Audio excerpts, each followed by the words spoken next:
Hi, news ಫಸ್ಟ್ಗೆ ಸ್ವಾಗತ. ನಾನು ನವೀನ್ ಕುಮಾರ್ BN. ನೀವು ಸಿನಿಮಾದಲ್ಲಿ ಇಬ್ಬರ ಹೆಂಡಿರ ಮುದ್ದಿನ ಗಂಡನ ನೋಡಿರ್ತೀರ. ಅವೆಲ್ಲ ರೀಲ್. ಈಗಿನ ಕಾಲದಲ್ಲಿ ಹುಡುಗಿ ಸಿಗೋದೇ ಕಷ್ಟ. ಸಿಕ್ಕರು ಒಬ್ಬಳನ್ನೇ ಮದುವೆಯಾಗಿ ಜೀವನ ಮಾಡೋದು ಕೂಡ ಒಂಥರ ಕಷ್ಟ ಅಂತಾರೆ. ಆದರೆ ಇಲ್ಲಿ ಭೂಪತಿ ಗಂಡನೊಬ್ಬ ರಿಯಲ್ ಲೈಫ್ನಲ್ಲೇ ಇಬ್ಬರ ಮಡದಿಯರ ಮುದ್ದಿನ ಪತಿಯಾಗಿದ್ದಾನೆ. ಒಬ್ಬ ಹೆಂಡತಿ ಜೊತೆಗೆ 3 ದಿನ, ಮತ್ತೆ 3 ದಿನ ಇನ್ನೊಬ್ಳು. ವಿಚಿತ್ರ ಅನಿಸಿದ್ರು ಕೂಡ ಇದನ್ನು ನೀವು ನಂಬಲೇಬೇಕು. ಗಲಾಟೆ ಜಗಳ ನಡೆದು ಮನೆ ಆಸ್ತಿಗಳನ್ನು ಭಾಗ ಮಾಡೋದನ್ನು ನೋಡ್ತಾನೆ ಇರ್ತೀವಿ. ಆದರೆ ಇಲ್ಲಿ ಒಬ್ಬನನ್ನು ಇಬ್ಬರು ಮಹಿಳೆಯರು ಹಂಚ್ಕೊಂಡಿದ್ದಾರೆ. ಹೌದು, 3 ದಿನ ಅಲ್ಲಿ 3 ದಿನ ಇಲ್ಲಿ ಅಂತ ವಾರದಲ್ಲಿ 3 ದಿನಗಳಂತೆ ಗಂಡನನ್ನು ಹಂಚ್ಕೊಂಡ್ಬಿಟ್ಟಿದ್ದಾರೆ. ನಿಮಗೆ ಡೌಟ್ ಬಂದಿರುತ್ತೆ, ಇನ್ನೊಂದು ದಿನ ಏನು ಮಾಡ್ತಾನೆ ಅಂತ. ಅದಕ್ಕೆ ಮುಂದೆ ಉತ್ತರ ಕೊಡ್ತೀವಿ ನೋಡಿ.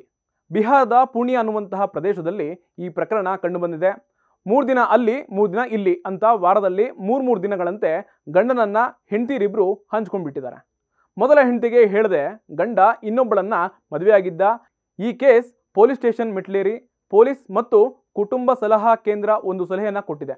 ಗಂಡ 3 ದಿನ ಮೊದಲ ಹೆಂಡತಿಯ ಜೊತೆಗೆ, ಇನ್ನ 3 ದಿನ ಎರಡನೇ ಹೆಂಡತಿಯ ಜೊತೆಗೆ ಇರಬೇಕು ಅಂತ ಸಂಧಾನ ಮಾಡಿ ಹೇಳಿ ಕಳಿಸಿದ್ದಾರೆ.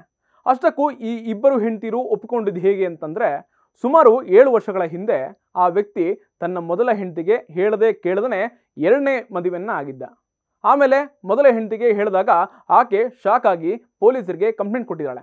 ಜೊತೆಗೆ ಡಿವೋರ್ಸ್ ಕೂಡ ಕೊಡದೆ ಎರಡನೇ ಮದುವೆ ಆಗಿದ್ದಲ್ಲದೆ ಮೊದಲ ಹೆಂಡತಿ ಮಕ್ಕಳನ್ನ ಸರಿಯಾಗಿ ನೋಡ್ಕೊಂಡಿಲ್ಲ ಅಂತ ಆರೋಪವನ್ನು ಮಾಡಿ ಪೂರ್ಣಿಯಾ SP ಕಾರ್ತಿಕೇಯ ಶರ್ಮಾ ಅವರಿಗೆ ಮೊದಲ ಹೆಂಡತಿ ದೂರನ್ನ ಕೊಟ್ಟಿದ್ದಾಳೆ. ಆಮೇಲೆ ಅದನ್ನ ಫ್ಯಾಮಿಲಿ ಕೌನ್ಸಿಲಿಂಗ್ ಸೆಂಟರ್ಗೆ ಮೂವ್ ಮಾಡಿದ್ದಾರೆ. ಕುಟುಂಬ ಸಮಾಲೋಚನಾ ಕೇಂದ್ರದಲ್ಲೂ ಗಂಡನ ವಿರುದ್ಧ ಮೊದಲ ಹೆಂಡತಿ ಅದೇ ಆರೋಪವನ್ನು ಮಾಡಿದಾಳೆ. ತನ್ನಿಂದಾದಂತಹ ತಪ್ಪನ್ನ ಒಪ್ಪಿಕೊಂಡಂತಹ ಗಂಡ ಮೊದಲ ಹೆಂಡತಿ ಜೊತೆಗೆ ಇರ್ತೀನಿ ಅಂದಿದ್ದಾನೆ. ಆಗ ಗಂಡನ ವಿರುದ್ಧ ಎರಡನೇ ಹೆಂಡತಿ ಜಗಳ ಮಾಡೋದಕ್ಕೆ ಶುರು ಮಾಡಿದಾಳೆ. ಮೋಸ ಮಾಡೋದಕ್ಕೆ ಅಂತಾನೆ ನನ್ನನ್ನು ಕಟ್ಕೊಂಡಿದೀಯಾ ಅಂತ ಕಿಡಿಕಾರಿದಾಳೆ. ಆಗ್ಲೇ ನೋಡಿ ಕುಟುಂಬ ಸಲಹಾ ಕೇಂದ್ರದ ಸದಸ್ಯರು ಹೊಸ ಪರಿಹಾರವನ್ನ ಕೊಟ್ಟಿದ್ದಾರೆ. ಅದೇನಂದ್ರೆ ಗಂಡನನ್ನ ಇಬ್ಬರು ಹೆಂಡತಿಯರ ನಡುವೆ ಹಂಚಿದ್ದಾರೆ. ಅಂದ್ರೆ ವಾರದಲ್ಲಿ ಮೊದಲ ಹೆಂಡತಿಯ ಜೊತೆಗೆ ಹಾಗೂ ಇನ್ನ 3 ದಿನ ಎರಡನೇ ಹೆಂಡತಿಯ ಜೊತೆಗೆ ಇರಬೇಕು. ಇನ್ನುಳಿದಂತಹ 1 ದಿನ ಇಷ್ಟವಾಗುವಂತಹ ಇಬ್ಬರು ಹೆಂಡತಿರಲ್ಲಿ ತನಗಿಷ್ಟವಾದಂತಹ ಹೆಂಡತಿ ಜೊತೆಗೆ ಇರಬಹುದು ಅಂತ ಗಂಡನನ್ನೇ ಇಬ್ಬರು ಹೆಂಡತಿಯರ ನಡುವೆ ಹಂಚಿಕೆ ಮಾಡಿದ್ದಾರೆ. ಇದರ ಜೊತೆಗೆ ಮಕ್ಕಳ ಎಜುಕೇಷನ್ಗೆ ಊಟಕ್ಕೆ ಅಂತ ಮೊದಲ ಹೆಂಡತಿಗೆ ಪ್ರತಿ ತಿಂಗಳು 4,000 ರೂಪಾಯಿ ಕೊಡಬೇಕು ಅಂತ ಹೇಳಿದ್ದಾರೆ. ಈ ನಿರ್ಧಾರಕ್ಕೆ ಇಬ್ಬರು ಹೆಂಡತಿರು ಒಪ್ಕೊಂಡಿದ್ದಾರೆ. ಲೇಟೆಸ್ಟ್ ಕಂಟೆಂಟ್ಗಳಿಗಾಗಿ ನೋಡ್ತಾ ಇರಿ ನ್ಯೂಸ್ ಫಸ್ಟ್, ನಿರ್ಭೀತಿಯಿಂದ ನಿಮ್ಮ ಪರವಾಗಿ.